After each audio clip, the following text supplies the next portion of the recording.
Hey everyone, it's Suey here, and it's the last day of November already. Cannot believe how fast time flies. I say that every month, and it's true every month. It means that today we are going to be doing a little monthly wrap-up, tell you about some books I read this past month, and maybe think of what I might be wanting to read in December. December's usually a little tough to get much done in as far as reading goes, but November was not my best month either, but let's just go for it and I'll let you know how it went. When we talked last about what I was planning on reading for November, James was high on my list because I had started it, and so then I finished it like the first week of November, and I already did a full-length review about that one, where I surprisingly started crying in the middle of it because all of a sudden it hit me the powerfulness of the statement this author was making by just the title alone. Yeah. And so if you want to go watch that, be sure and check that out.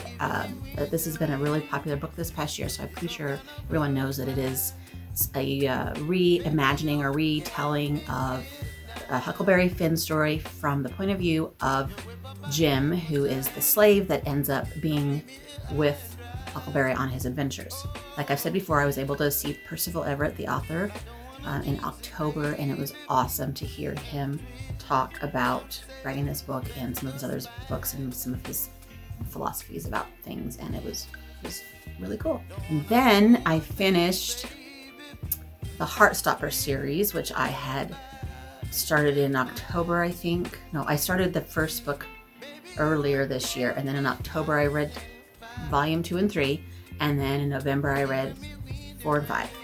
And that's all there is to read right now. Number 6 is going to be the final one, and it's not quite out yet, so we still have that to look forward to.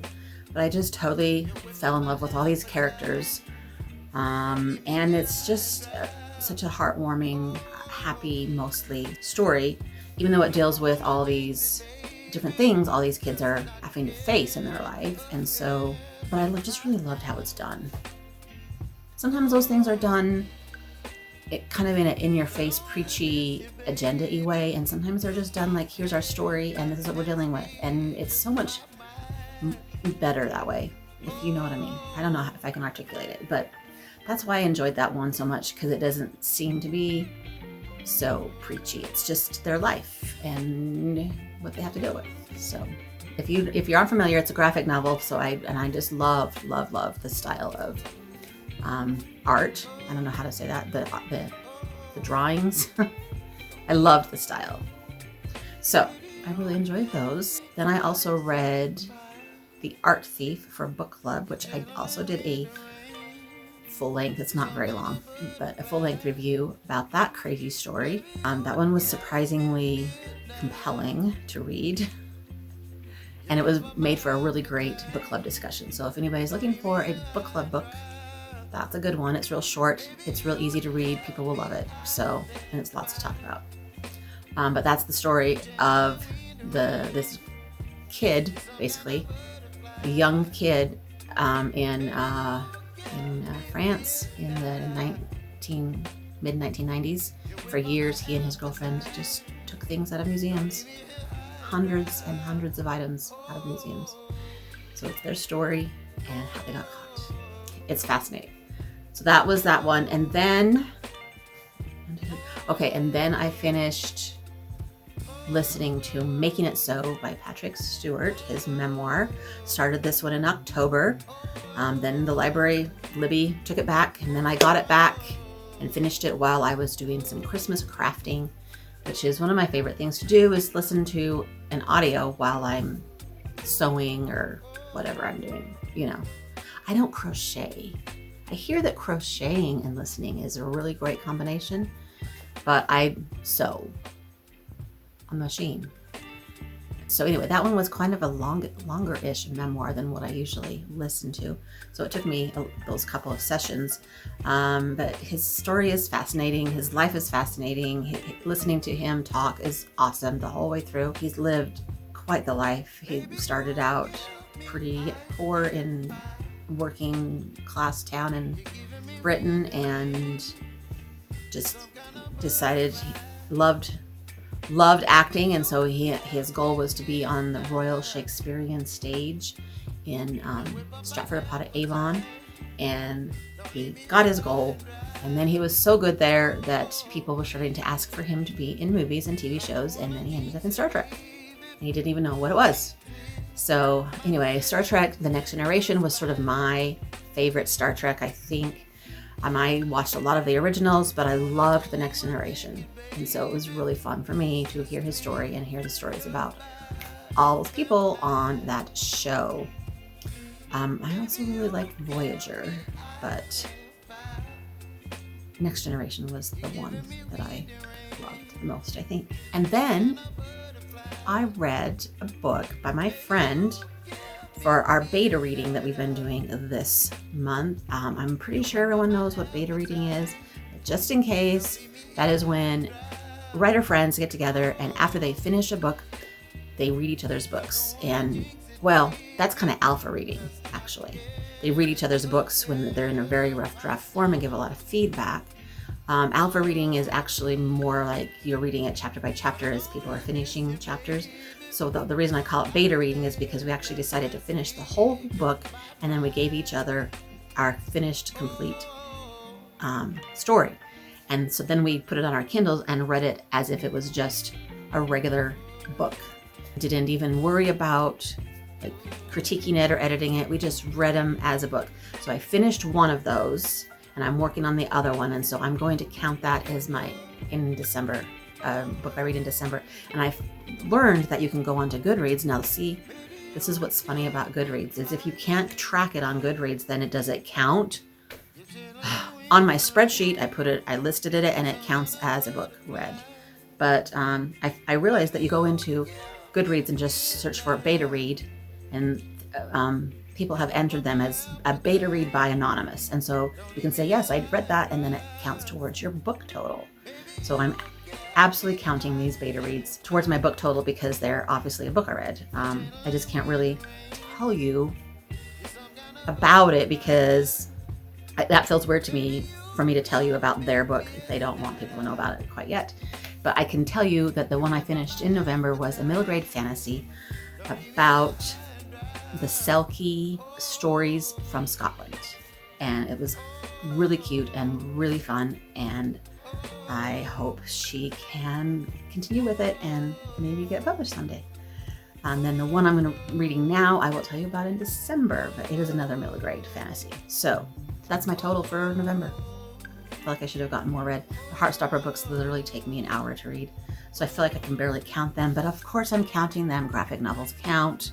It's just that I don't spend much time on them.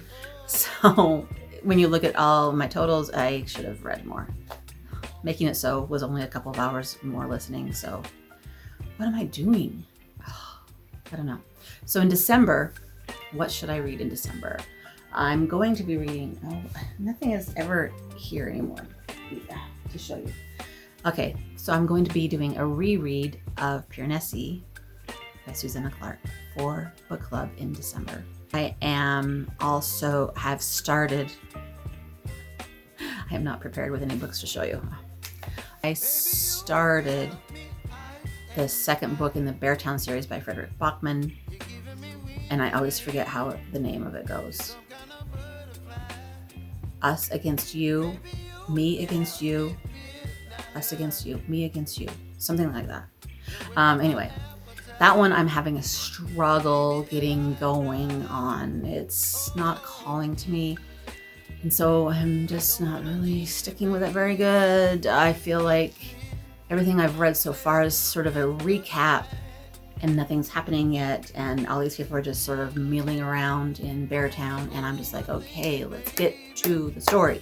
I hear it's good, so I think I'll keep trying. So that one's on my list right now to finish. So that's three things: the beta read, Pure Nessie, us against them, me against you. That one. If I get those three done, I'll be doing good. Okay, so I am only 4 books away from my goal, which was 60 books this year. I know, you guys, it's such a wimpy goal compared to what most booktubers are doing. For me, I upped it by 10 from last year. So Heartstopper helped a lot. So I need to at least read 4 books in December to get to 60, which I think I will. There's a whole bunch of other books I started. House of Leaves, To Sleep in a Sea of Stars, those big books. I think I'm just going to continue pushing them on. Oathbringer. I'm just going to keep pushing them on to the next year, I think, and just concentrate on those 3 that I just mentioned. And one more random. I'll read a new book because we're going to be doing our book exchange for book club in a couple weeks.